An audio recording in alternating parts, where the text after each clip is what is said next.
और प्रभु जी, जैसे आपने बताया कि ये जो भगवत गीता का श्लोक है, अभी चेत सुदुराचारो, कि जो भक्ति में लगा हुआ है, भले वो मतलब वो कितना भी जघन्य काम करते हैं, फिर भी हमें दोष नहीं देखने हैं, हमें ये देखना है कि वो भक्ति कर रहा है। ये बात समझना ना बहुत मुश्किल है और समझाना भी बहुत मुश्किल है भक्तों को, कि प्रैक्टिकली नहीं अप्लाई कर पाते हैं, हम कितनी बार ही बोल दें, दोष पे ही नजर जाती है। तो ये जो श्लोक है ना, अपि चेत सुदुराचारो भजते माम अनन्य भाग, कि कोई व्यक्ति, कोई भक्त है, अगर उसमें कोई दोष भी है तो भी उसको जो है उसको एक भक्ति मानना चाहिए।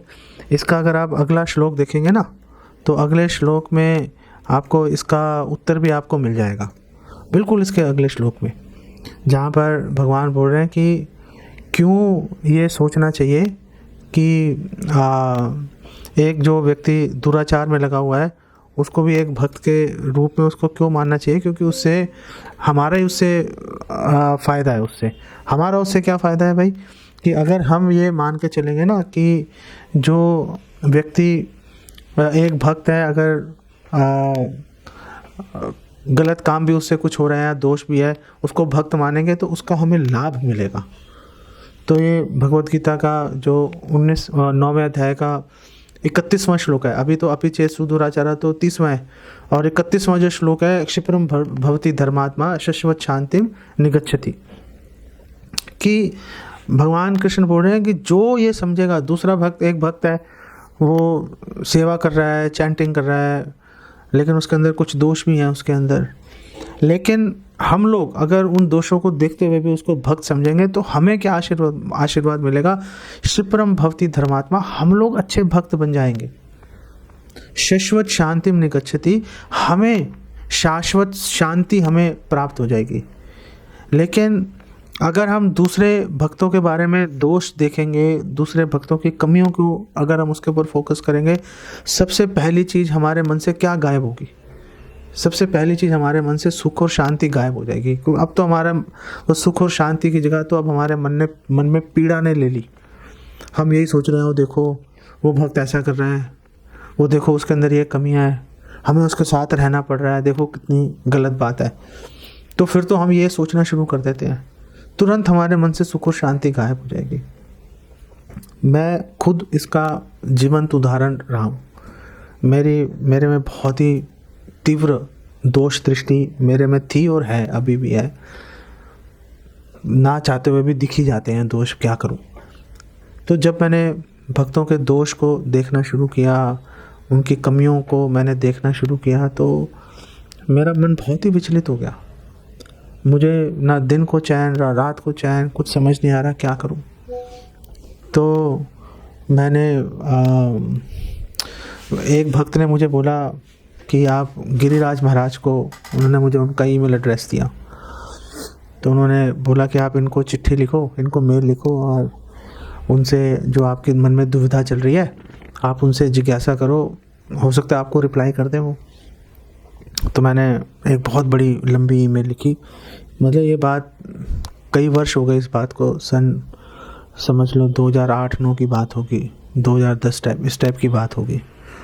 तो मैंने चिट्ठी लिखी हिज होलीनेस गिरिराज महाराज को। मैंने लिखा कि महाराज ऐसे ऐसे जो है ये भक्तों के साथ में रहता हूँ, ये उसमें भक्त में ये कमी है, उसमें वो कमी है, अब वो कमियाँ उनके अंदर है, उनके साथ रहा भी नहीं जा रहा, बाहर निकल जाऊँगा, बाहर निकल गया फिर मैं अकेले, मन नहीं लग रहा, क्या करूँ क्या नहीं करूँ, उनकी कमियों को कैसे नज़रअंदाज करूँ।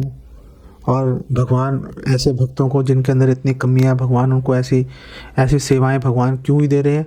वो इतनी जो है प्रोमिनेंट सर्विसेज कर रहे हैं, वो प्रोमिनेंट सर्विसेज मतलब इतनी महत्वपूर्ण सेवाएं भगवान ने उनको क्यों दे रखी हैं? तो फिर करीब 2-3 हफ्ते के बाद में उनका रिस्पॉन्स आ गया। पता नहीं कैसे उन्होंने मेरी मेल का रिस्पॉन्ड ही कर दिया उन्होंने। मुझे उम्मीद नहीं थी कि वो जवाब देंगे, लेकिन उनका जवाब आया और उन्होंने बोला, मुझे एक बात बताओ कि जब तुम वापस भक्तों के समाज में जाओगे तो क्या वो तुम्हें एक्सेप्ट करेंगे या नहीं करेंगे? क्या तुम कुछ छोड़ के आए हो ऐसी चीज़ वहाँ पे, क्या सारे ख़त्म करके आए हो कि अब दोबारा तुम वहाँ पे जा ही नहीं सकते? भक्तों के दोषों को मत देखो, मुझे तो ये बताओ कि क्या तुम उनके साथ रहने के लायक बचे हो कि नहीं बचे, ये बताओ। ये बात सुन के मेरे होश उड़ गए। मैंने कभी इस दृष्टिकोण से कभी सोचा ही नहीं था कि मतलब यार ये भी एक पॉइंट है। और जब वो पॉइंट मैंने उसको दिमाग में लेके आया तो मैं अभी तक जितने भी दोष देख रहा था दूसरे भक्तों के, वो सारे उड़नछू हो गए। और फिर मेरा फोकस अपने पे आ गया कि मेरे में इतने सारे दोष हैं, मैं मतलब कैसे मैं ये योग्यता मैंने हासिल कर ली कि मैं दूसरे के दोषों को देखूं। तो फिर वहाँ से मैंने अपने जीवन में परिवर्तन लाने की कोशिश की, थोड़ा ले भी आया, थोड़ा बहुत सारा अभी रहता भी है, लगा हुआ हूँ उस प्रयास में। लेकिन जो महाराज का आंसर है वो हर भक्त के लिए हर समय सटीक है। वो आंसर, हमारा पूरा प्रयास भक्तों के समाज में बने रहने के प्रति रहना चाहिए। अगर हम दूसरे भक्तों के या किसी एक भक्त के या 5-10 भक्तों के अगर हम दोष देखना शुरू कर देंगे, फिर हम भक्तों के समाज में रह नहीं पाएंगे ना, हमारा मन नहीं लगेगा, फिर हम जाना कम कर देंगे, फिर बंद कर देंगे। तो उससे नुकसान किसको हुआ? वो तो अपना आपके जाने का उनको भी दुख होगा कि वो इतने अच्छे भक्त आ नहीं रहे, बहुत दुख की बात है। लेकिन वो तो अपनी सेवाएं और अपनी प्रीचिंग उनकी चालू रहेगी, अपना संग चालू रहेगा। हटा कौन बीच में से? हम हट गए। नुकसान किसको हुआ? हमें हो गया नुकसान।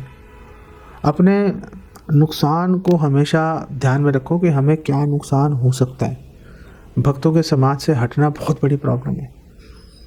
इसको हम याद रखेंगे तो फिर हम जो है, कमियां हैं उनमें भी हैं, कमियां हमारे में भी हैं, वो भी अपनी कमियों पे काम कर रहे हैं, हम भी अपनी कमियों पे काम हमें भी करना चाहिए। और ये सोच के साथ मिलके सेवा के अवसर मिल रहे हैं, लेके उसको आगे बढ़ते रहो।